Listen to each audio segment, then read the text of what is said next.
What's up, you guys? Void here. Wanted to talk about something serious when it comes to just the Commander products. And before I get into anything, I just want to remind you guys, if you like the channel, if you like my other videos, hit that subscribe button, hit the thumbs up to show your support for my channel. I definitely appreciate all the support you guys have been giving me.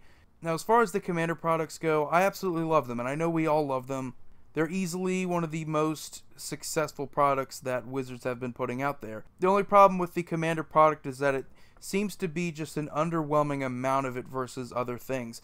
Now, usually when a set comes out, we all understand that there's all these different angles that they're working in, trying to appeal to as many different player bases as possible, because it's not just the MTG player base, it's all these little subdivisions within it. You have Commander players, you have Standard players, you have Limited players, you have Vintage players, Legacy, Modern players.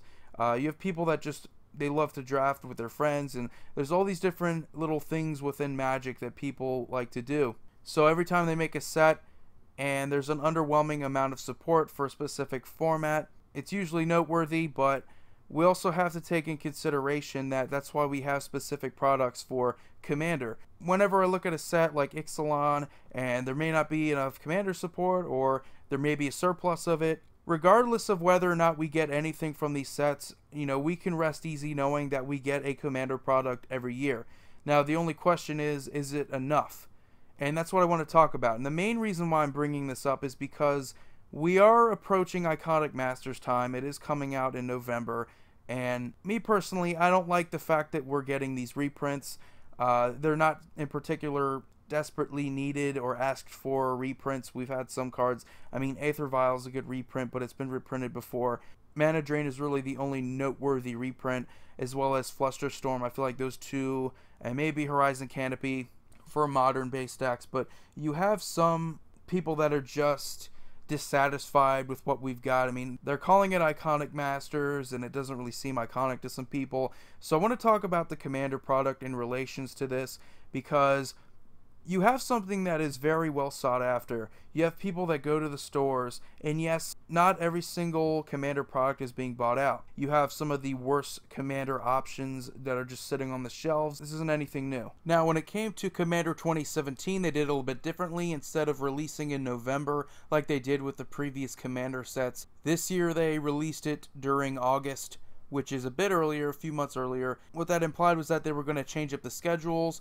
It turns out they mainly just did it to make room for Iconic Masters, and some people like the fact that we're getting 2 Master sets in a year. Me personally, I don't like it. I think it's an oversaturation of cards that really are not on the reserve list. There's no way you're going to be reprinting cards on the reserve list, so why just completely tank the value of every other card just because it's not on the reserve list? I don't really like that premise. I don't like reprinting something just because you can. I feel that there are certain cards that you should reprint, and Mana Drain is something that they definitely needed to, but there's also other cards from like Portal 3 Kingdoms, different cards that weren't on the reserve list that definitely could have been reprinted. But instead, it just seems like they're reprinting more of the same. And we definitely didn't need the Praetors to be reprinted. I mean, I guess they're kind of iconic. And a lot of the cards they reprinted were like maybe $20, $30 a piece. When you take in consideration that the set is like $10 per pack, I mean, that doesn't really seem that big of a deal that you might get a $20 card, especially considering that a lot of these prices are going to fluctuate and eventually settle around something that's half the price or even a third of the price of what it originally was before the reprinting. And there's been some cards that have just absolutely just tanked in price because of these master sets, or maybe not just because of the master sets, but they played a big part in these cards just going down. And I think of cards like Maelstrom Wanderer, Restoration Angel. And if you look at Modern Masters 2017 earlier this year, that absolutely just destroyed the value of a ton of cards. I mean, Craterhoof, Behemoth, Damnation. Granted, these were cards that shouldn't have been so expensive, and it's really up to what you think is morally acceptable for the single market to just sort of charge a price for these cards. I mean, yes, a lot of people don't like the fact that some cards cost $40 or some cards cost $100. I don't really think it's up to anybody to just say, okay, we should just reprint every single card. I mean, that's why the reserve list exists, and you can disagree with the reserve list all you want. The fact is that Magic the Gathering is the most successful TCG in the world. It is. It's better than Yu-Gi-Oh! It's better than Pokemon. There's no debate here. The fact that the single market, you have such a diverse amount of different products. You have cards that are worth more because they're older. You have cards that are worth more because they're rare. You have, I mean, there's cards that are protected. They're not going to get reprinted. And these are investments, yes, but they're also collector's items. And some people don't view these as investments. Some people view these as collectibles. So there's a difference. So looking at Commander products, and if they were able to make more than one Commander set a year, I honestly think that they should be able to do it. This is becoming one of the most popular formats in Magic, if not the most popular, just in the past couple years now. And there's no doubt that there's just an increasing amount of support for it. And if you go to your local game stores, it seems that players that are going to play with each other, like in between rounds of tournaments or before tournaments or after tournaments, it seems like Commander is sort of the go-to. It's sort of like the pastime of Magic. There's not really a whole lot of standard players that want to play standard or modern players wanting to play modern. It's Commander players or just Magic players in general that have a Commander deck. They're super fun to build, they're super fun to play with, and you can get multiplayer games off, and it just seems so much more involving than like multiplayer in any other format. If they really want to take advantage of the market, and they want to take advantage of the fact that so many new players are coming into the game and buying these $35 MSRP Commander Precon decks, why wouldn't you take advantage of that and make multiple of these sets a year, and at least 2 of these sets a year? To me, that's reasonable. If you're going to make 2 fucking Master sets a year, you should be able to make 2 Commander sets a year. And I don't think that's too much to ask. And the only thing it would really put pressure on is R&D. And to be honest, they're not really that pressured. When you look at the stuff they've been coming up with, yeah, I think they could definitely use some more pressure, some more expectations here. Because especially with some of these sets, they've been quite underwhelming. And the Master sets just, I mean, it takes no creativity just to put a bunch of cards you want to reprint together in a set and put a $10 MSRP price on the booster pack or $200 MSRP on the booster box. I mean, you're making a fucking killing here off of these packs. I mean, people are going to be buying these out. They're very difficult to find within the first week. But really what it comes down to is just Wizards of the Coast and their willingness to take advantage of not just an opportunity for the player base, but an opportunity for themselves. Taking advantage of the Commander market within your game, that is huge. And I mean, they've been trying to push dual Commander, which they should have, and they're doing a somewhat decent job of that online. And some people are catching on to it now, but other people just still prefer playing the casual multiplayer version of the game, which is the dominant version. And this is also logical too, because there is no reason why, not even a year after the release of Commander 2016, that the Atraxa deck should be triple the MSRP, which is what it really is now. It's like $120 if you look online. Sometimes more than that, sometimes less than that, but that's around the average price for the deck. It's not even a full year, and it's over tripled the MSRP. That is just unacceptable. If you're talking about a product where you want players to get involved, you want this to be sort of like the entry to the format, which it's really been an entrance for the format, which is what so many players view it as. They buy it, they get to play with their friends. That's what it is. You don't have this for other formats, I understand that. You have the price of buying the dual lands, that's sort of the barrier to enter Legacy and Vintage. You don't have that problem in Commander. You don't have to play these super expensive cards. But when it comes to the Commander product, you just need to accept the fact that more players want to play Commander now. It's pretty obvious that they were trying to cut corners with the whole 4 Commander decks this year. I don't know if it was the fact that they were pressed for time. They were releasing it earlier, about 3 months earlier than they normally would release the Commander product. I don't know what they're thinking, if they're putting more effort into their reprint sets because they've been selling pretty well. I don't know. Or it just takes less effort. Either way, it's very difficult for me to say that I'm pleased with it. I like the ideas that they've been coming up with some of their commanders. It's in danger of becoming watered down as a product. I mean, you have like 4 commander decks, and it's clear that R&D, they're working overtime, especially when you consider we already know the majority of the sets that are coming out in 2018. We really shouldn't know that. To be honest, if there was any suspense left in this game, we shouldn't be knowing that Rivals of Ixalan is coming out yet. We shouldn't be knowing that Dominaria is going to be coming out next year. We shouldn't be knowing that there's going to be a Masters set for the 25th anniversary that's coming out next year either. We should know these things, to be honest. There should be some suspense left into the game. And spoiler week is what? It starts 3 weeks before every single release? That's pretty ridiculous too.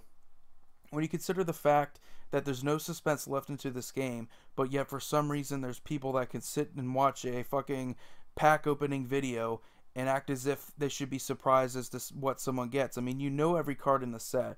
I don't know why you're getting excited, but for Commander products, it's just this consistent product that helps people enter the format. It's nothing but good.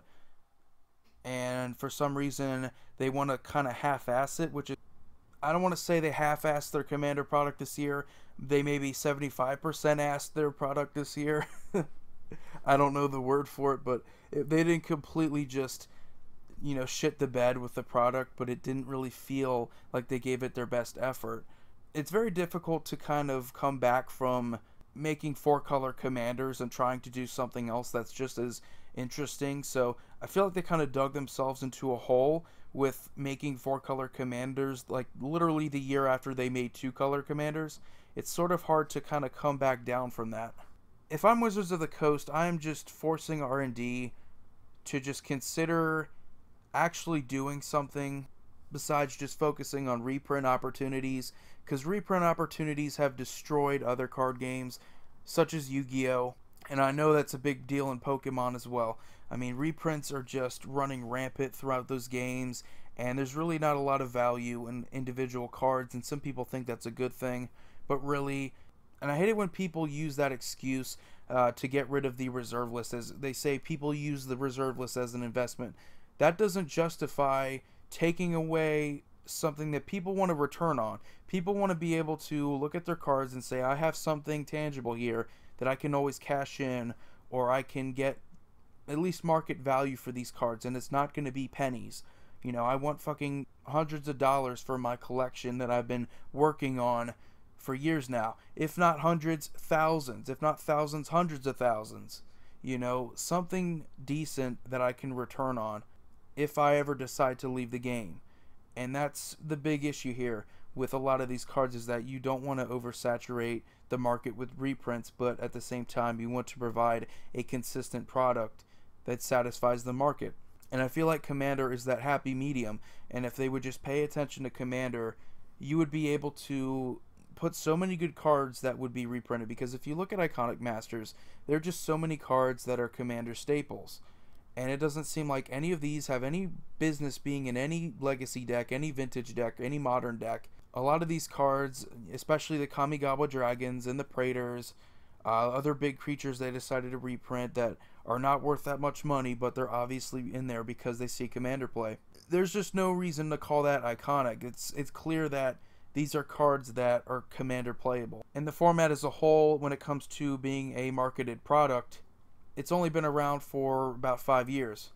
If Commander as a format has its own product line, there's really no reason to force it into anything else. So you would be able to make a set that pleases limited players, pleases standard players, while also making sets that please Commander players. I feel like that's a big problem with sets, is that if you try to please as many different people as possible in every single set, you end up pleasing nobody, because everybody's frustrated that they have so many cards that they don't view as being as valuable or as important as some of their other cards. So making individual products for individual formats and different player styles, it's very important to the game as a whole, because people who like limited, they don't want to see a bunch of these gigantic creatures that they're not going to be able to play, and people who love Commander don't want to see these creatures that are only limited playable and maybe are only standard playable, things like that. So to be honest, I mean, you can't please everybody, and I know it's a tall task to ask R&D to make 2 Commander sets a year, but they really should be able to do it, especially if they're reducing the number of decks in the set to 4.